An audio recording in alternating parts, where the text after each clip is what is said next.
하나님의 말씀 봉독해 올립니다. 창세기 3장 7절로 21절 말씀을 우리 정은교 집사님께서 봉독해 주시겠습니다. 구약성경 4쪽 창세기 3장 7절로 21절입니다. 이에 그들의 눈이 밝아져 자기들의 무슨 줄 알고 무화과 나무 잎을 엮고 치마로 삼았더라. 그들이 그날 바람이 불 때 동산에 거니시는 여호와 하나님의 소리를 듣고 아담과 그의 아내가 여호와 하나님이 낯을 피하여 동산 나무 사이에 숨은지라. 여호와 하나님이 아담을 부르시며 그에게 이르시되 내가 어디 있느냐. 이르되 내가 동산에서 하나님의 소리를 듣고 내가 벗었으므로 두려워하여 숨었나이다. 이르시되 누가 너의 벗었음을 내게 알렸느냐. 내가 내게 먹지 말라 명한 그 나무 열매를 내가 먹었느냐. 아담이 이르되 하나님이 주셔서 나와 함께 있게 하신 여자 그가 그 나무 열매를 내게 주므로 내가 먹었나이다. 여호와 하나님이 여자에게 이르시되 내가 어찌하여 이렇게 하였느냐. 여자가 이르되 뱀이 나를 꿰므로 내가 먹었나이다. 여호와 하나님이 뱀에게 이르시되 내가 이렇게 하였으니 내가 모든 가축과 들의 모든 짐승보다 더욱 저주를 받아 배로 다니고 살아있는 동안 흙을 먹을지니라. 내가 너로 여자와 원수가 되게 하고 내 후손도 여자의 후손과 원수가 되게 하리니 여자의 후손은 내 머리를 상하게 할 것이요 너는 그의 발꿈치를 상하게 할 것이니라 하시고 또 여자에게 이르시되 내가 내게 임신하는 고통을 크게 더하리니 내가 수고하고 자식을 낳을 것이며 너는 남편을 원하고 남편은 너를 다스릴 것이니라 하시고 아담에게 이르시되 내가 내 아내의 말을 듣고 내가 내게 먹지 말라 한 나무의 열매를 먹었은즉 땅은 너로 말미암아 저주를 받고 너는 내 평생에 수고하여야 그 소산을 먹으리라. 땅이 내게 가시덤불과 은con키를 낼 것이라. 내가 먹을 것은 밭의 채소인즉 내가 흙으로 돌아갈 때까지 얼굴에 땀을 흘려야 먹을 것을 먹으리니 내가 그것을 취함을 입었음이라. 너는 흙이니 흙으로 돌아갈 것이니라 하시니라. 아담이 그의 아내 이름을 하와라 불렀으니 그는 모든 산자의 어머니가 됨이더라. 여호와 하나님이 아담과 그의 아내를 위하여 가죽 옷을 지어 입히시니라. 아멘. 아멘. 옆 사람하고 인사하시겠습니다. 더위를 잘 견디세요 하고 인사하시겠습니다. 예, 뜨거워도 너무 뜨겁습니다. 오늘 일부 예배 절에 교회 와 보니까 여기 온도계가 있거든요. 30도를 돌파했습니다. 그래서 얘네들이 다 참 고생했다, 잘했. 제가 축복 기도를 했거든요. 예. 정말 너무 뜨거운 날씨 가운데도 하나님께서 지켜주시고 얼마 안 남았습니다. 이제 다음 주가 되면 벌써 입추가 되고요. 변화가 또 있으리라 생각을 합니다. 오늘은 제목이 죄와 벌인데요. 도스토옙스키의 그 소설 얘기가 아닙니다. 오늘 성경 얘기입니다. 오늘은 창세기 3장의 후반부를 다루게 되는데요. 오늘 말씀을 보면 선악과를 범한 뒤에 모든 것이 180도 달라진 얘기를 소개하고 있습니다. 선과 악이 다르듯이 선에 속한 것과 악에 속한 것이 다른 것입니다. 그러므로 우리는 항상 선에 속하기를 힘써야 할 줄로 믿습니다. 오늘 말씀에서 에덴 동산의 선악과 범죄 이후에 가장 직격탄을 맞은 것이 바로 아담과 하와 이 가정입니다. 요즘 금쪽 상담처럼 가정 문제들을 조명하는 그런 프로그램들을 보면은요, 정말 이게 사람이 사는 게 또 비슷하구나 그런 실감을 하게 됩니다. 아마 우리 성도님들 가정에도 그런 그 텔레비전 프로그램처럼 수십 개의 카메라를 장착해두고 일주일 동안 관찰을 해서 아마 발표를 한다 그러면 만만치 않을걸요? 안 그렇습니까? 별로 다르지 않을 거라고는 그런 생각을 하게 됩니다. 오늘 말씀 속에서 문제의 원인을 잘 찾으시고 행복한 관계를 잘 빚어가고 만들어가게 되시기를 주님의 이름으로 축복합니다. 오늘 크게 두 가지 대주로 말씀을 증거하려고 하는데요. 먼저 선악과 사건 이후, 범죄 이후에 아담과 하와에게 어떤 변화가 일어나는지를 먼저 살피고 그리고 하나님의 죄에 대한 징벌을 다루도록 하겠습니다. 먼저 선악과 사건 이후에 아담과 하와에게 일어난 변화들입니다. 하나님의 명령에 불순종한 결과 인류의 조상 아담과 하와는 창조 시의 완전함에서 벗어나서 바닥으로 추락하는 그런 상태에 처하게 됩니다. 이제부터 이들 부부의 모습은 그냥 죄 지은 우리의 모습과 별로 다르지 않습니다. 아담 이후의 후손들 모두가 그렇게 죄의 영향 아래 태어나게 된 겁니다. 어떤 변화들이 있었을까요? 크게 두 가지 변화로 요약할 수 있는데요. 먼저 하나님과 관계하는 영적 기능이 정지됐다는 겁니다. 영의 기능이 정지됐고 관계가 변질됐다는 겁니다. 그 관계의 변질에는 하나님과의 관계, 사람과의 인간관계, 또 환경과의 관계에서 관계의 변질이 오고 말았다는 겁니다. 먼저 영의 기능이 정지됐다는 건데요. 선악과를 따먹음으로 가장 큰 비극이 일어난 것은 하나님과 소통하는 그런 영의 기능이 죽었다는 겁니다. 하나님은 선악을 알게 하는 열매를 먹지 말라고 하실 때에 2장 17절에 보시면 내가 먹는 날에는 죽으리라 그랬어요? 아니면 어떻게 뭐라 그랬어요? 반드시 죽으리라 그랬어요. 반드시. 이 영어 성경에도 보면은 surely라고 이야기하고 있거든요. You will surely die. 반드시 죽는다라고 말씀하셨습니다. 그 죽음은 육체의 죽음이 아닌 하나님과 풍성한 교통을 누리지 못하는 영적 죽음입니다. 배반하면 관계가 끊어지는 것은 너무나 당연하죠. 선악과 이전의 아담은 하나님을 경외했습니다. 하나님은 그들에게 하나님의 형상을 따라서 지었잖아요. 그래서 하나님의 의와 진리와 거룩함이라고 하는 하나님의 속성을 그에게 부여해 주셨습니다. 아담은 피조물들을 또 세심하게 살피면서 이름을 지어주고 관리하며 다스릴 수 있는 권한을 갖게 됐습니다. 그리고 아담에게는 하와를 주심으로 말미암아 아담이 뭐라고 그랬어요? 내 뼈 중에 뼈요, 살 중에 살이라고 하면서 자기 몸처럼 사랑했습니다. 그리고 에덴 동산을 아름답게 관리를 했습니다. 그런데 하나님께 반역했을 때 어떤 일이 일어났습니까? 이런 모든 에덴의 영광은 거짓말처럼 한순간에 다 사라지고 만 것입니다. 악을 선택한 순간 이웃사랑 대신에 자기 사랑이, 또 정직 대신에 거짓이, 겸손 대신에 교만이, 거룩 대신에 불결함이 모든 것을 악하게 바꾸어버리고 만 것입니다. 우리는 종종 생각하기를 예수 안 믿는 사람들 중에도 도덕적이고 착한 사람들 있다고 생각할 수 있습니다. 그러나 여러분, 이미 많은 사회 심리학자들이 실험을 통해서 증명된 것이 있는데 아무리 도덕적 인간이라 하더라도 처한 환경에 따라서 스스럼 없이 잔혹한 행위를 한다는 겁니다. 문명과 문화의 발달로 말미암아 사람들이 점잖고 좋은 인격이 된 것 같지만은요, 아니요, 그렇지 않습니다. 다만 그렇게 포장된 것일 뿐입니다. 인간은 근본적으로 죄성을 물려받았습니다. 여러분, 묻지마 그런 칼부림이 도처에서 일어나는 이유가 무엇입니까? 사탄이 우리 안에 있는 그 죄성을 자극하기 때문이고 이제 부추기기 때문인 것입니다. 아마 아담도 자기 안에 생긴 수많은 감정 변화에 자기 스스로도 깜짝 놀랐을 거예요. 이게 왜 그러지? 죄인들의 마음은 번민으로 가득 차게 됩니다. 그 결과 아무리 쉬어도 쉰 것 같지가 않고 편안치가 않은 겁니다. 그런 괴로운 감정들을 아담이 처음으로 느끼게 된 겁니다. 이전에는 아담과 하와는 죄와 악을 몰랐잖아요. 사람이 죄가 없으면요, 부끄러움을 모릅니다. 사람들이 늘 자신에 대해서 부끄러움이 있다고 하는 것은 그 안에 죄가 있기 때문입니다. 가끔 부끄러움을 모르는 사람들이 있는데요, 그건 죄가 없어서가 아니라 죄를 인지하는 기능, 죄를 인지하는 인식 기능이 망가졌기 때문이에요. 이거를 다른 말로 신약적 표현으로 하면 화인 맞은 양심이라고 그럽니다. 아담과 하와가 거의 동시에 부끄러움을 느꼈던 것 같습니다. 아담은 사탄과 하와가 대화하는 현장에 함께 있었습니다. 그리고 하와가 건네주는 그 선악과를 그 현장에서 바로 받아 먹었습니다. 우리 6절 말씀 함께 읽어보실까요? 6절을 읽습니다. 여자가 그 나무를 본즉 먹음직도 하고 보암직도 하고 지혜롭게 할 만큼 탐스럽기도 한 나무인지라 여자가 그 열매를 따먹고 자기와 함께 있는 남편에게도 주매 그도 먹은지라. 아니, 여자가 왜 자기만 먹지 않고 남편에게도 주었을까요? 이게 바로 물타기라는 거예요. 예. 나만 아니든 너도 그러면 하나님이 좀 참작해 주시겠지 하는 그런 마음입니다. 나만 범죄하는 것이 아니라 사람들이 다 그래, 그거는 보통 다 그래, 관행이야, 이렇게 하면은 괜찮을 줄 안 겁니다. 그래서 자기와 함께 있는 남편에게도 주었다고 말씀하고 있습니다. 아담과 하와가 이렇게 죄를 짓고 나자 갑자기 몸이 부끄럽게 여겨졌다는 겁니다. 선악과를 먹기 전에는 아담과 하와의 모습이 완벽히 아름다웠습니다. 어느 정도로 아름다웠을까요? 제가 묵상하다가 떠오른 생각인데요. 여러분, 성경에는 천사를 빛나는 모습으로 소개하고 있지 않습니까? 여러 군데가 나오는데 대표적으로 하나를 들자면 스데반 집사님이 순교를 할 때에 얼굴이 천사와 같았다고 말씀하고 있습니다. 천사가 그 정도라고 하면 하나님의 형상으로 지어진 이 아담과 하와는 에덴 동산에서 죄가 들어오기 전에 얼마나 더 빛나는 존재였겠습니까?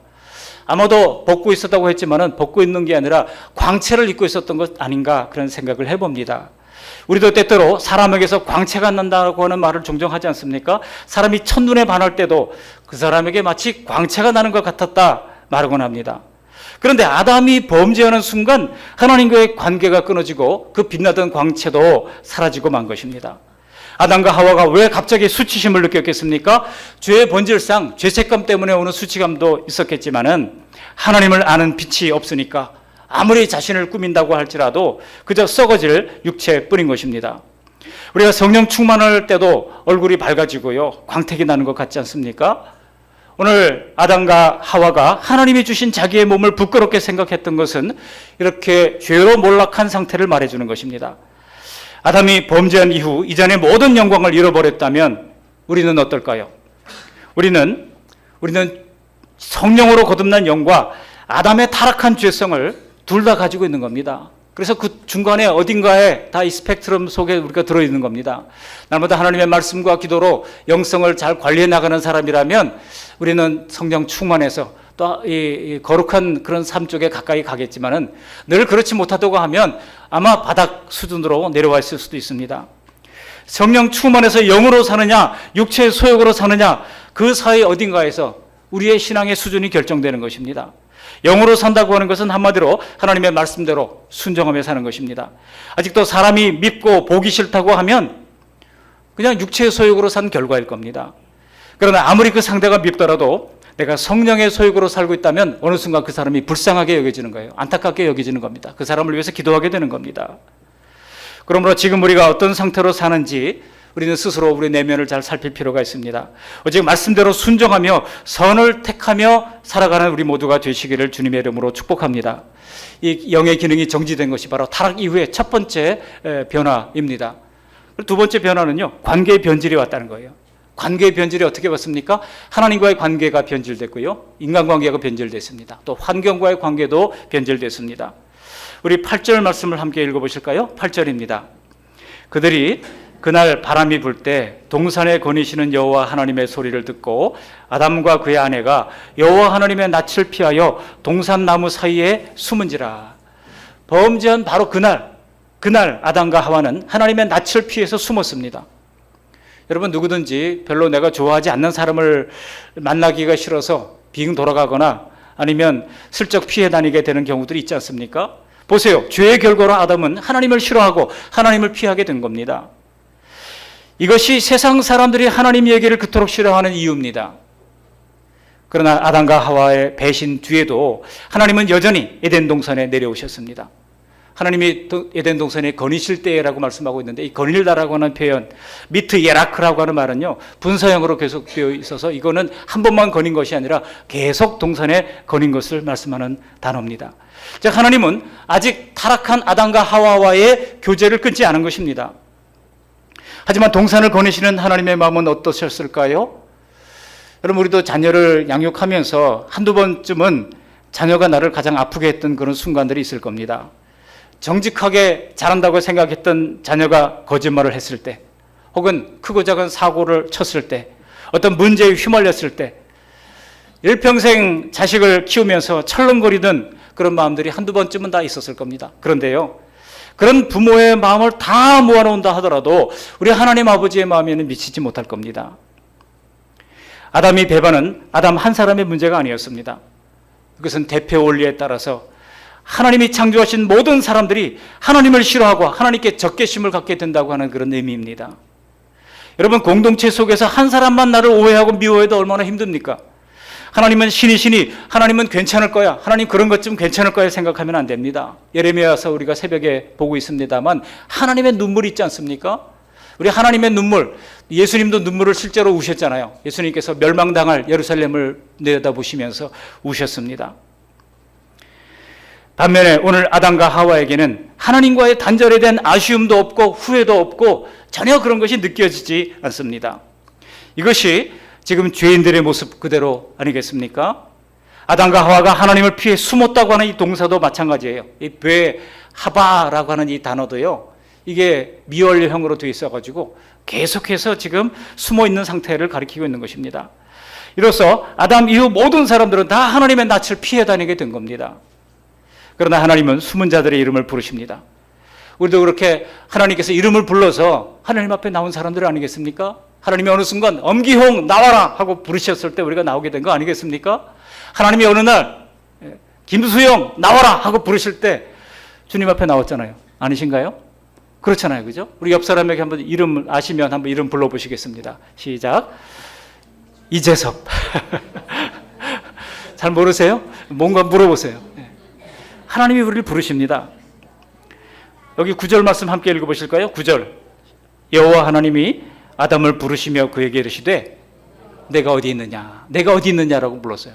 여러분 장소가 어디 있느냐고 물으신 게 아닙니다. 이건 장소를 물으신 것이 아니라 이건 존재론적 질문입니다. 아담이 대답을 합니다. 아담이 대답을 하는데 10절에 보면 이렇게 대답을 합니다. 이르되 내가 동산에서 하나님의 소리를 듣고 내가 벗었으므로 두려워하여 숨었나이다. 창세기에서 첫 번째 인간이 두려움이라고 하는 감정이 드러나는 장면입니다. 사람에게는요, 아담 이후 두려움이라고 하는 감정이 커졌습니다. 현대들은 지금 아프면 치료해 줄 병원도 가깝고 또 뭐 먹고 살 만한 환경도 되고 즐길 거리, 놀 거리 얼마나 많습니까? 그런데 왜 그렇게 우울증에 걸리고 왜 그렇게 공황장애에 걸리는 사람들이 많을까요? 근본적인 원인은 바로 두려움 때문입니다. 죽음에 대한 두려움, 미래의 불확실성에 대한 두려움, 관계에 대한 두려움, 무엇보다 이러다가 신에게 벌받을 것 같은 그런 내적인 두려움, 본능적 두려움이 아담의 범죄에 이르러 더욱더 커져버린 것입니다. 안 그렇습니까? 물론 신자들에게도 그런 두려움이 있어요. 그러나 예수님이 우리에게 평강을 명령하셨습니다. 평강이 있을지어다. 그러므로 우리는 예수님 안에 거해야 됩니다. 예수님이 우리에게 평강을 주신 것은 하나님께 지불해야 할 죄값을 예수님이 십자가에서 다 치러주셨기 때문입니다. 그래서 죄에 대한 형벌의 두려움이 이제는 평안으로 바뀌게 만들어 주신 것입니다. 그래서 만일 여전히 신자라고 하면서도 매사에 두려움이 많아진다고 하면 이거는 내 믿음이 지금 약해지고 있는 순간이라고 판단하시면 틀림없습니다. 반대로 믿음이 깊어지면 깊어질수록 현실에서 우리를 위협하는 그 두려운 상황들이 있다 할지라도 모든 상황 속에서 우리는 주님을 찬양할 수 있게 될 것입니다. 담대하게 이길 수 있게 될 것입니다. 우리 안에 있는 죄도 본성에 있는 두려움을 자극하는 겁니다. 만약 해결하지 않은 죄가 있다면 하나님이 내 편이라고 하는 확신이 없어지게 되니 매사에 자신감이 없어지고 점점 두려워질 수밖에 없는 것입니다. 분명히 죄는 우리를 은혜 생활에서 멀어지게 하는 것입니다. 혹시 아직도 마음의 불안함과 두려움으로 가득 차 있습니까? 더욱 하나님께 대한 우리의 믿음을 견고히 하시고 죄로부터 멀리 하시기를 바랍니다. 또 예배와 기도와 말씀으로 하나님과 깊이 교제하는 만큼 두려움이 없어진다고 하는 사실을 신뢰하면서 더욱 담대하고 견고한 신앙생활을 해나갈 수 있는 저와 여러분들이 되시기를 바랍니다. 이렇게 영의 기능이 정지되고 하나님과의 관계가 변질되니 이 인간관계도 변질되고 맙니다. 여러분, 선악과 사건 이후에 인간관계도 문제가 생기는데요. 하나님은 선악과 사건에 대해서 아담과 하와와 대화를 나누시는 장면이 11절 12절에서 나옵니다. 같이 한번 읽어보실까요? 11절 12절입니다. 이르시되 누가 너의 벗었음을 내게 알렸느냐? 내가 내게 먹지 말라 명한 그 나무 열매를 내가 먹었느냐? 아담이 이르되 하나님이 주셔서 나와 함께 있게 하신 여자 그가 그 나무 열매를 내게 주므로 내가 먹었나이다. 여기 보면은요, 아담이 하나님 앞에 무릎을 꿇고 내가 죽일 놈입니다. 내가 죄인입니다. 내가 잘못했습니다. 그런 고백이 전혀 없습니다. 사과 한마디 없어요. 마치 자신이 피해자인 것처럼 아내에게 먼저 책임을 돌리고 그 여자가 주어서 먹게 했다는 겁니다. 그 여자는 어떤 여자예요? 하나님이 내게 주신 여자라는 겁니다. 그러니까 모든 원인을 누구에게 돌리고 있는 겁니까? 그 여자에게서 결국 하나님에게로 돌리고 있는 겁니다. 하나님과의 관계가 틀어지는 것이 아니라 더 나아가서 사랑하는 아내와의 관계도 틀어지고 만 것입니다. 앞에 2장 23절에서 아내를 향하여 내 뼈 중에 뼈요 살 중에 살이라고 외치던 그런 일체감은 사라지고 그냥 특별할 것이 없는 그 여자가 되고 만 겁니다. 그래서 사람이 결혼을 하고 시간이 어느 정도 지나면은요, 배우자를 향해서 특수 용어를 사용하기 시작한다고 그래요. 그 특수 용어가 뭡니까? 그 인간이라고 하는 특수 용어를 사용하게 된다는 겁니다. 인간의 사랑은요, 하나님의 이타적 사랑 대신에 지독한 자기애로 바뀌어 버리게 되는 겁니다. 모두가 나부터 잘 살고 보자는 그런 상황으로 몰려가는 겁니다. 사람의 모든 동기는 그런 자기 사랑으로부터 나오는 것입니다. 그런데 내가 나를 가장 사랑하듯이 내가 아는 그 사람도 자기만을 가장 사랑한다고 하는 사실을 우리가 알아야 합니다. 그러니까 내 생각 안 하고 다른 사람 보고 자꾸 이기적이라고 생각하면 안 돼요. 나도 이기적인 사람이거든요. 사실 여러분, 좋은 사람 되고 싶지 않은 사람이 어디 있겠습니까? 주님 말씀대로 내 몸처럼 사랑하려고 해도 잘 안 되는 것일 뿐입니다. 심지어 가족관계 안에도 이런 죄성의 한계에 우리가 늘 부딪히게 되는 것입니다. 이것을 서로 이해하지 못하면 괜히 섭섭해하고 혼자 시험에 들고 관계가 서먹해지는 것입니다. 차라리 나와 너의 이런 한계를 인정하는 것이 속이 편합니다. 나도 죄인, 너도 죄인. 찬송가에 이 죄인을 완전케 하시옵고, 이 찬양을 할 때도 우리 죄성은 어떻게 찬양을 바꿔서 부르는지 아십니까? 저 죄인을 완전케 하시옵고, 그렇게 바꾸어 부르는 겁니다. 여러분, 서로가 한 번씩 더 양보하고 한 번씩 더 잘해주고 그렇게 노력하다 보면 좋은 관계가 쌓여지게 되는 거예요. 부끄럽지만 저희 집안 얘기를 좀 하려고 그러는데요. 아내가 제가 화장실만 갔다 오면 뭐라고 야단을 쳐요. 뭐라고, 제가 무슨 야단 맞을 일이 별로 없거든요. 근데 집안에 들어가면 꼭 늘 긴장을 하는 게 있습니다. 화장실 들어갔다 나올 때마다 다시 한번 살펴요. 혹시 내가 또 야단 맞을 짓 한 건 없는가. 그래서 다 이제 정리를 하고 나왔는데, 이거 보라고 막 그러는 거예요. 왜 그런가 했더니, 여러분 휴지를 다 쓰면 새로운 휴지를 또 걸어놔야 되잖아요. 그거를 안 걸어놨다고. 그래가지고 야단을 맞았어요. 그래서 저도 이제 마음속에 꽁 하고 있었던 거죠. 근데 어느 날 보니까 아내가 딱 안 걸어놨어요. 절호의 찬스가 왔습니다. 사진을 찍었어요. 보내줬습니다. 당신도 그러잖아? 그랬어요. 그러다니까 이게 이제 계속 공방이 되는 거죠. 화장실 갔다 올 때마다 스트레스가 쌓이기 시작합니다. 그러다가 어느 순간 이래서는 안 되겠다 생각을 했어요. 어느 날 보니까 아내가 화장실 휴직을 다 썼는데 안 걸어놨어요. 제가 걸어놨습니다. 한 번은 끊고 넘어가야지. 한 번은 끊고 넘어가야지. 그래도 이제 서로 책임을 지는 것을 가르쳐야 될 테니까 제가 3번은 참고 한 번은 말하기로 했어요. 3번은 내가 먼저 해놓고, 눈에 보이는 대로 먼저 해놓고, 그리고 한 번쯤은 얘기해야 되겠다 하고 이제 걸어놨어요. 그랬더니 아내가 뭐라고 하는지 아십니까? 오늘은 왜 아무 소리 안 해? 그렇게 얘기하더라고요. 제가 속 마음을 얘기를 하지 않았거든요. 3번은 내가 하고 한 번쯤은 얘기해야 되겠다 그렇게 생각한 거예요. 그러니까 그것 때문에 이제는 스트레스를 받을 일이 없고 변화가 생기기 시작했습니다. 여러분, 우리가 그렇게 관계를 세워가려고 노력하면 주님께서도 우리의 가정과 우리 모든 인간관계를 복되게 지켜주시리라 믿습니다. 얼마 전에 미국 공정보건서비스에서 발표한 보고서에 따르면요, 외로움이 얼마나 큰 독이 되는지를 이야기했더라고요. 외로움, 여러분 노년에 되면 자꾸 외롭다 그러잖아요. 외로운 게 있습니다. 자녀들과 대화를 할 때 시간이 길어지고 그렇잖아요. 왜냐하면 외롭기 때문에. 누가 사람들 만나면 길거리에서 만나도 계속 얘기를 해도 끝이 나지 않잖아요. 왜냐하면 외롭기 때문입니다. 여러분, 외로운 분들은 어디를 가면 될까요? 교회로 오시면 됩니다. 교회는 외로울 틈이 없어요. 좀 외로울 만하면 구역에서 전화해요. 뭐 하자고, 다음 주에 또 우리 밥이라고 뭐 해야 된다고, 준비해야 된다고 이야기하고, 또 잊어버릴 만하면 또 전도회에서, 여전도회에서 제1여전도회 무슨 모임 합니다 하고 연락이 오고 말이죠. 그렇게 예배해야 되고 말이죠. 또 구역에서 구역 모임 한다고 연락이 오고, 자꾸 그렇게 되는 거니까 외로움을 틈이 없는 겁니다. 또 봉사할 일이 얼마나 또 많습니까? 여러분, 우리가 스스로를 고립하는 것은요, 얼마나 큰 독이 되는지 모릅니다. 하루에 담배 15개 피는 것보다 더 독을 쌓는 것이 바로 외로움이라고 하는 감정이라고 합니다. 지금 일본에 보면은요, 히키코모리라고 여러분 들어보셨죠? 은둔형 외톨이.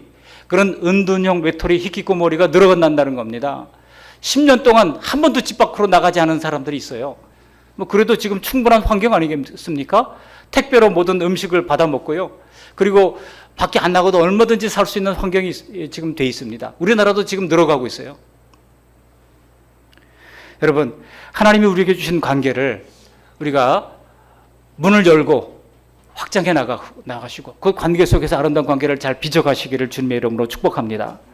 우리가 사랑해야 할 사람들 중에 하나님이 우리에게 허락하신 이 교회 공동체, 믿음의 공동체를 통하여 우리는 얼마든지 격려하고 얼마든지 위로받고 얼마든지 서로 소중하게 세워갈 수가 있습니다. 그리스도 안에서 맺은 신앙의 가족들 간에도 서로 친밀해지도록 이처럼 힘쓴다고 하면 믿음의 여정에 든든하고 복된 동반자들이 다 될 줄로 믿습니다. 마지막 3번째로 영의 기능이 정지되고 또 관계가 변질됐는데, 3번째 변질된 것은 바로 이제 환경과의 관계도 변질이 됐습니다. 여기 17절 보시면 하나님이 아담에게 징계를 내리시는데 이렇게 말씀합니다. 17절 말씀 함께 보실까요? 아담에게 이르시되 내가 내 아내의 말을 듣고 내가 내게 먹지 말라 한 나무의 열매를 먹었은즉 땅은 너로 말미암아 저주를 받고 너는 내 평생에 수고하여야 그 소산을 먹으리라. 왜냐하면 땅도 저주를 받아서 이전에 좋은 환경이 무너지게 되었다는 겁니다.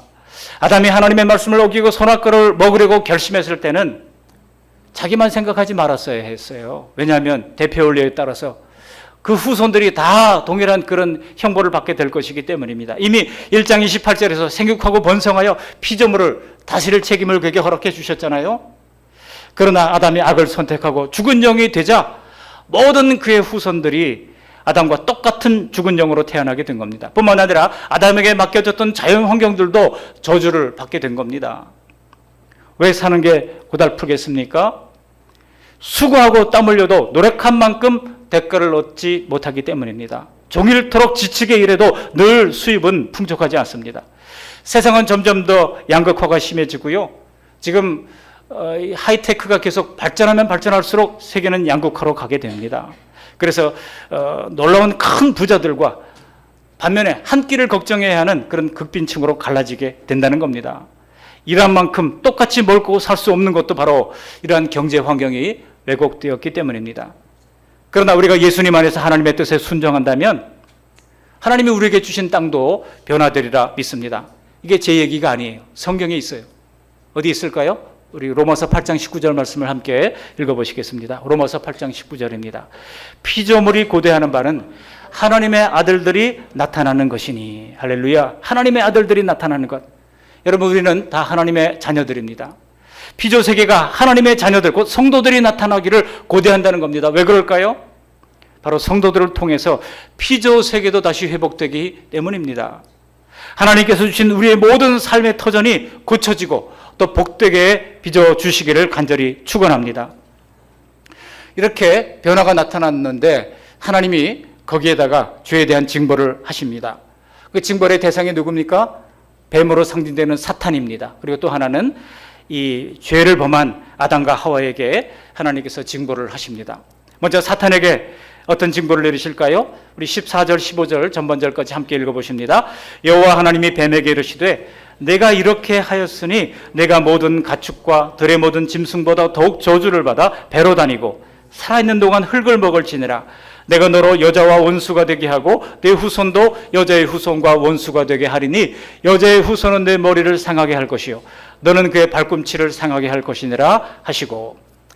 여기 15절 말씀 하반부에 있는 말씀을 우리가 뭐라고 부르는가 하니 원복음이다 이렇게 얘기합니다. 이 창세기 3장 15절이요 창세기에 이미 기록된 복음이라고 하는 것이 최초의 복음이라고 하는 것입니다. 하나님 이미 창세기 3장에서부터 범죄로 타락한 인류를 구원할 복음을 준비하신 것입니다. 그것이 뭡니까? 여자의 후손들이라고 말씀하지 않았어요. 단 한 사람 여자의 후손이라고 말했던 겁니다. 이거는 누굽니까? 바로 오실 예수 그리스도를 통하여, 물론 사탄은 예수님의 뒤꿈치를 상하게 할 정도로 이제 데미지를 입히게 되겠지만, 그러나 예수 그리스도는 바로 사탄의 머리를 상하게 하는 완전한 승리를 하게 될 겁니다. 여러분, 뒤꿈치 상한다고 죽지는 않아요. 머리를 상하면 죽는 겁니다. 하나님은 사탄에 대한 완전한 승리를 창세기 3장 15절에서 이미 선언하고 있는 것입니다. 장차 여자의 후손으로 태어나실 유일한 예수님과 사탄과의 필연적인 전쟁을 창세기 3장 15절에서 먼저 예고하신 것입니다. 그리고 그 결과는 무엇일까요? 그것은 바로 예수님의 완전한 승리를 예고하신 것입니다. 아담에 속해 영원히 하나님과 원수로 지낼 사람을 결국은 예수님의 승리로 말미암아 구원하셔서 예수님 안에서 다시 화목하게 하신다고 하는 내용인 겁니다. 그 방법은 바로 십자가를 통해서 이루실 것으로 이미 정해진 것입니다. 타락한 인간을 대신하여 하나님이 대신 벌 받아 주심으로 말미암아 하나님의 공의를 이제 만족시키신 것입니다. 이것을 상징적으로 이렇게 실물 교육을 통해 보여주시는데요. 그것이 바로 21절의 내용입니다. 우리 21절 말씀 함께 읽어보실까요? 21절 여호와 하나님이 아담과 그의 아내를 위하여 가죽옷을 지어 입히시니라. 우리는 여기서 아담과 하와의 죄로 인한 수치심과 파멸을 어루만지시는 하나님의 손길을 느끼게 됩니다. 죄책으로 인한 수치심과 심판은 바로 무언가로 가려야 하는데, 그날 최초로 인간의 죄로 말미암은 이제 그 결과로 피 흘려 죽은 동물이 있었다는 겁니다. 왜 피를 흘렸습니까? 바로 죄에 대한 이 번제를 드리기 위하여 이제 동물이 죽은 것입니다. 그리고 그 가죽으로 그 수치를 가려주신 것입니다. 여러분, 창세기에서부터 요한계시록까지 성경이 일관되게 말씀하는 것이 있어요. 이게 뭡니까? 바로 죄사함의 피라고 하는 것입니다. 죄사함의 피. 히브리서 9장 22절 말씀을 우리 함께 읽어보시겠습니다. 히브리서 9장 22절. 율법을 따라 거의 모든 물건이 피로써 정결하게 되나니 피 흘림이 없은즉 사함이 없느니라. 피 흘림이 없은즉 사함이 없느니라 그랬어요. 구약 성경은 인간의 죄로 말미암아 수많은 동물들이 피 흘려 제물이 되는 것을 보여주고 있습니다. 그러다가 그 제물의 실체이신 예수님께서 오셔서 자기 몸을 들여서 영원히 단번에 인간의 모든 죄를 한 번에 대속해 주신 것입니다. 그 사실을 믿는 자에게는 그것이 현실이 되는 것입니다. 오늘 죄 없는 동물이 죽어 피를 흘리고 가죽이 벗겨지는 모습은 장차 십자가에서 죽으실 예수님의 대속의 죽음에 대한 모형인 것입니다. 이로써 그 사실을 믿는 우리는 죄를 가릴 예수님의 의의 옷을 입게 된 것입니다. 오늘 선악과를 먹은 후에 아담과 하와는 모든 것을 잃었지만은 하나님의 은총으로 가죽옷을 얻게 된 것입니다. 이것은 모든 것을 다시 얻게 될 것에 대한 하나님의 언약의 시작인 것입니다. 죄에 대한 징벌은 이렇게 사탄에게 왔고요. 사탄에게뿐만 아니라 아담과 하와에게도 죄에 대한 징벌이 왔어요. 어떻게 왔습니까? 오늘 본문에서 아담과 하와에게 영적 죽음 이외에도 이런 추가적인 징벌이 내려졌는데, 근데 제가 이렇게 묵상하다 보니까 이게 징벌인가 이런 생각이 들었어요. 징벌이라고는 하지만은 가만히 생각해 보시면 단순한 벌만은 아니라고 하는 생각을 하기도 했습니다. 왜냐하면 하나님께로부터 떨어져서 독립적으로 살아가는 것 자체가 인간에게 이미 가장 큰 형벌이기 때문입니다. 하나님으로부터 벗어난 인간은 아무런 복도 얻지 못하게 되어 있습니다. 악한 본성이 불러오는 고통과 시련 속에서 살아갈 뿐입니다. 그러니 하나님이 거기에 무슨 벌을 추가로 내리시겠습니까? 그러므로 여기서 내리시는 벌은요, 벌 같지 않은 벌이에요. 사실은 타락한 인간에게 이 가정을 유지하고 구원의 기회를 얻도록 주신 은총이라고 볼 수 있는 것입니다. 그래서 여러분, 오늘 아담과 하와에게 내렸던 그 벌이 무엇입니까? 먼저 하와에게는요, 임신하고 자식을 낳는 고통을 크게 더하셨습니다. 6절 말씀, 16절 말씀 함께 읽어보십니다. 16절. 또 여자에게 이르시되 내가 내게 임신하는 고통을 크게 더하리니 내가 수고하고 자식을 낳을 것이며 너는 남편을 원하고 남편은 너를 다스릴 것이니라 하시고. 우리 저 유아실에 김나누리 있는데, 나누리 엄마, 우리 아기 낳고 아기 낳을 때 얼마나 힘들었어요? 예? 우리 김남경 우리 자매한테도 물어보니까 죽을 만큼 힘들었다고 그러더라고요. 그런데 그렇게 힘들었는데 보니까 지금 그 아이를 데리고 다니면 오늘 일부 예배 왔다 갔거든요. 혼자서 서면에서 여기까지 혼자서 애를 또 이제 그 유아 시트에다 채워가지고 혼자서 운전해가지고 와가지고 또 데리고 와서 예배를 합니다. 이게 보통 일이 아니거든요. 근데 늘 보니까 물고 빨고 다니고 있어요. 그렇게 좋은지 말이죠. 그리고 여러분, 크게 더하신다고 했던 그 아기를 그 고통스럽다 그러면 안 낳으면 그만일 텐데 그게 형벌이 되겠습니까? 임신과 출산과 양육이 고통스러움에도 불구하고 아기를 낳을 수밖에 없는 것은 하나님이 그것보다 더 큰 모성애를 주셨기 때문입니다. 이 세상이 죄악으로 가득하다고 해도 자녀에 대한 사랑이 얼마나 큰 행복이고 얼마나 큰 위안입니까? 즉 하나님은 가장 큰 고통 속에 가장 큰 행복을 담아주신 것입니다. 또한 아내는 남편을 원하고 남편은 아내를 다스린다고 말씀하고 있습니다. 죄를 지은 본성대로 하면 이기적인 남편을 사랑할 아내가 없습니다. 아내도 자기애가 있을 텐데 손해보는 사랑을 하겠습니까? 그런데요, 하나님이 여자에게 남편을 원하는 마음을 주셨다는 겁니다. 만일 하나님이 그런 마음을 주시지 않았다면 이 세상에 남아있을 가정은 없을 겁니다. 하나님은 극도의 이기적인 사랑만 남은 사람들이라도 가정을 이루고 그 안에서 안위받고 서로 위로하면서 격려하며 살아가도록 여자에게 이런 벌 아닌 벌을 주신 것입니다. 우리가 아담에게는 벌을 주셨는데 평생 땀 흘려 수고하고 일해야 겨우 먹고 살도록 허락해 주셨습니다. 우리 17절 말씀을 함께 읽어보십니다. 17절. 아담에게 이르시되 내가 내 아내의 말을 듣고 내가 내게 먹지 말라 한 나무의 열매를 먹었은즉 땅은 너로 말미암아 저주를 받고 너는 내 평생에 수고하여야 그 소산을 먹으리라. 하나님이 이 아담의 말을 정정해 주시잖아요. 아담은 처음에 왜 먹었냐 그러니까 그 여자가 줘서 먹었습니다. 그리고 그 여자는 하나님이 주신 여자입니다. 하나님께 핑계를 돌리려고 했지만 오늘 여기 17절에서 하나님이 뭐라고 말씀하고 있습니까? 내가 먹었다는 거예요. 내가 먹은 건 내가 먹었다는 거예요. 그리고 땅은 너로 말미암아 저주를 받는다는 거예요. 다른 누구도 아닌 너로 말미암아 저주를 받는다고 말씀하고 있습니다. 그리고 평생 수고하여야 그 소산을 먹게 된다고 말씀하고 있습니다. 여러분, 남자들이요 사업하는 것마다 손대는 일마다 다 잘 된다고 하면 어떻게 되겠습니까? 집에 안 들어올걸요? 뭐 하는 것보다 대박이 나고 그러면 전 세계로 돌아다니면서 아마 또 다른 가정을 만들지도 모르죠. 그러나 일이 마음대로 안 되니 저녁이 되면 오갈 데가 없어가지고 집으로 들어올 수밖에 없게 하신 것입니다.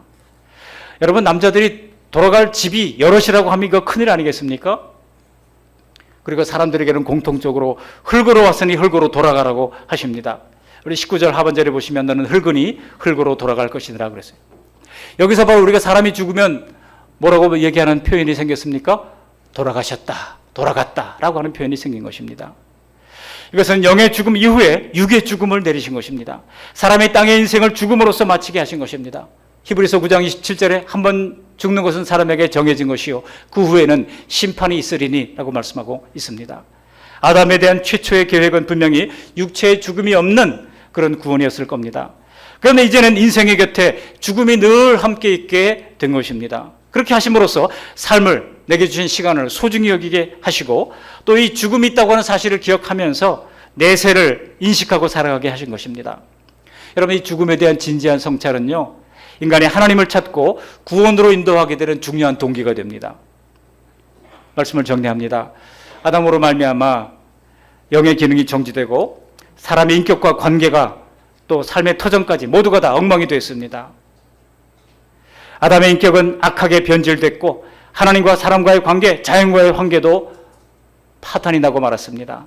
그러나 아담의 범죄로 인한 모든 파멸은 바로 예수 그리스도의 순종과 대속으로 완벽하게 회복됨을 주님께서 설계해 놓으셨다는 사실을 믿으시기 바랍니다.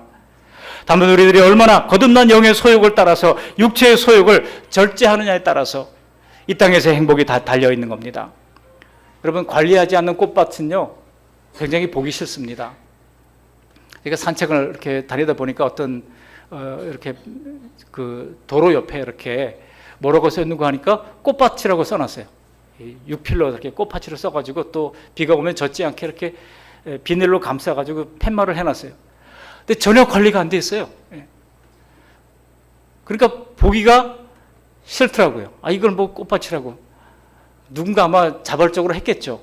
자발적으로 할 때면 관리를 해야 이게 아름답게 보일 것 아니겠습니까?